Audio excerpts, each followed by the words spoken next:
साकिब साहब हैं, रिवर्सिंग की टिप्स लेने के लिए आए हैं। ब्रीफ इनको अच्छी तरह कर दिया है। अभी लेट्स सी देखते हैं क्या करते हैं। रिवर्स इनकी स्पीड जो है ना 0 की है, इन्होंने ठीक बना रखी है। एक फिर जितना मर्ज़ी ज़ोर लगा लो नहीं होगी। क्यों नहीं होगी?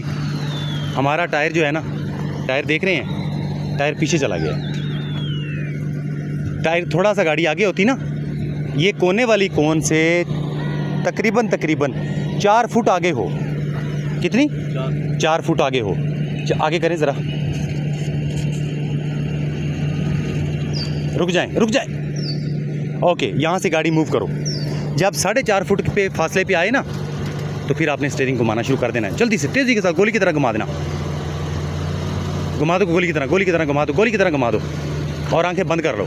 स्टीयरिंग के साथ छेड़छाड़ नहीं करनी, गाड़ी गुजरेगी।